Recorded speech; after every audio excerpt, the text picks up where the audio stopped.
Never before in recorded history has debt been so high. Unfortunately, the United States is the largest debtor nation in world history. No nation, I don't like saying any of this, Jake. I'm an American citizen, voter, taxpayer like you, but it's the highest debt that any nation in the history of the world has ever had. I knew for many years that America was building up its debt. I knew that our politicians were incompetent and out of control, but no, I never expected it to go this high before a collapse. We will have a collapse someday because history shows it always happens, but I never expected to get this high. Theory going around now called MMT, more money today. They say, don't worry, we'll just print it. We'll just print it. There's not a problem at all. So if you listen to them, you should not worry at all. However, I have read a little history and I've been around a while, and I know that throughout history, when you build up gigantic debts, eventually it leads to a crisis or a semi-crisis. We had a problem in 2008, as you remember. Well, since then, Jake, the debt has skyrocketed all over even China now has a lot of debt. China helped bail out the world in 2008, but even China now has a lot of debt. So it's going to be a big mess. Okay, so let's say we have a new Bretton Woods. What are they going to do? Wipe out the debt? Well, there are a lot of creditors who are not going to be particularly happy if they wipe out the debt. Endowments, insurance companies, pension plans, are not going to be very happy if all of a sudden they found out the debt is wiped out. So sure, we can have a new Bretton Woods. We can all drink good wine and lots of tea and coffee, but what's the answer? And that's the problem right now, because the debt is the highest level ever in recorded history. And to repeat, America is the single largest debtor nation in world history. It's never happened like this before. So when will this end? I don't know.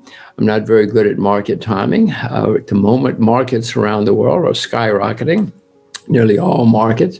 But that always comes to an end eventually. I'm not shorting anything right now, but I can see bubbles starting to form in some assets. I've been to this movie. I've seen this movie before. I know how it ends. I don't know when it's going to end, but I know in the next couple of years it's going to end, and it's not going to be fun. Well, Jake, it is certainly happening all over the world. America's not the only. I mean, we apparently, according to the numbers, have been hit worse by the virus than any other nation. And who knows if the numbers are valid or not. But it's certainly gotten worse and has not helped anybody. There are many companies, families, countries that are suffering. And it's not, unfortunately, it's not over yet. At least in most places, it's not over yet. You can come up with a universal basic income. I'm sure everybody, it sounds wonderful. Who's going to pay for it? Where's the money going to come from? That's my question again. Sure, MMT, more money today, says just print it. But I've seen this rodeo.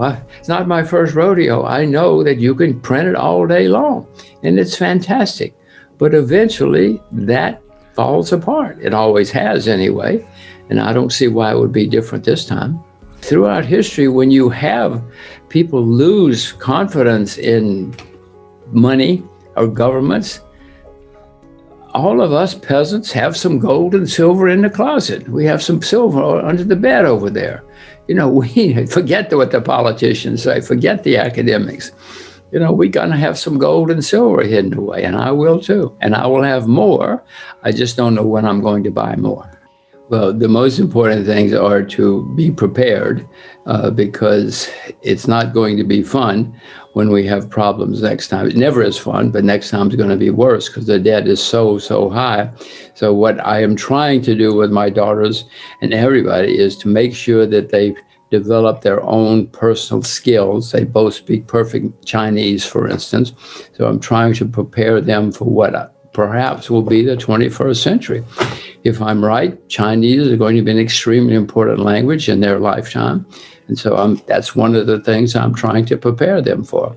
It's no good, though, to say to somebody, look, you got to learn to play basketball if they don't like basketball. Well, my girls don't particularly like basketball. So I'm trying to learn as a parent to help them emphasize the things they like. I've been teaching them since they were born that they must save their money. One of the first things I did was to give them piggy banks, 6 piggy banks to be exact, so that they would learn that when you get money, you save it. Money is not to be spent, it's to be saved and ultimately invested. And so since they were little babies, whenever they got money, they learned to go over and put it in the piggy bank. As you know, many people's lives have been destroyed because they didn't understand money. They ran up debts. They didn't have savings. They didn't invest. So the most important thing that I wanted them to learn was money is to be saved and invested, not spent. And I think that is sinking into them. So far, so good. I have learned that you cannot do enough homework, research, preparation.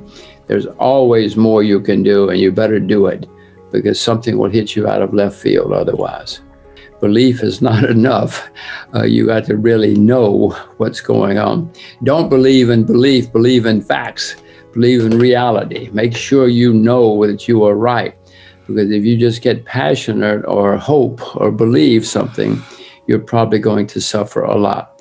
So my main advice to everybody is just stay with what you know, and then there won't be too much belief. It'll be based on reality.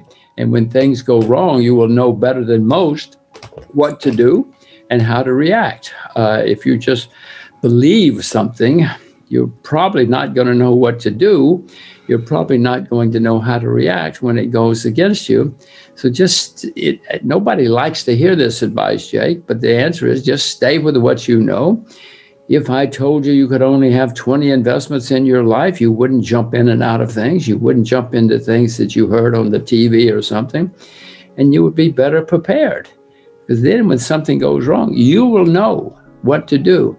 Simple guy like me who's just researching it, et cetera, will not know nearly as much as you do, because you know, I hope you know a lot more about it, and that's how you become successful. Nobody wants to hear that. It's too boring. But if you want to be successful, be boring. Whenever there are hard times, people look for easy answers. Socialism and communism, a great story. It sounds wonderful. We have tried. Mr. Marx was around over 150 years ago. It's a good story, very good story. A lot of people liked it, and a lot of people tried it. But in the last 150 years, we have found out it doesn't work, nor does socialism work. So sure, but people who, first of all, don't have the experience or don't read history or don't see what's really happened, love the story. But I can tell you, Jake, and given human nature, since it's a good story and it's an easy story, more people will try it when things get really bad, or try MMT, more money today. Any good story, easy story, people will try because they think, oh, that'll save us. Unfortunately, there's no free lunch. This is just human nature I'm talking about. You don't have to go around the world to know about human nature. You read some history, if nothing else, and people will look for the easy answer. And no, I know it's not going to work. And I know it'll make it worse in the end. If you look at America in the past 15 years, people just printed and spent and borrowed huge amounts of money. After 2008, everybody said, okay, this is the only thing we can do. We have to borrow a lot of money and spend a lot of money and print a lot of money. It's the only way to save us. Fools like me said, wait a minute, guys, it's going to make it worse in the end. It's going to make it much worse in the end. It's good to be old. I don't have to worry about how this is going to wind up. It's not a good time to be young, Jake, because all the young people, people like you, are going to be facing huge, gigantic debts and problems over your lifetime. And it's not going to be an easy answer. You may try easy answers like 2008, but in the end, somebody has to pay the price. Do I like it? No, I want an easy free lunch too. Oh my gosh, I want things to fall out of the sky. But I've read enough and been around long enough to know it doesn't work that way.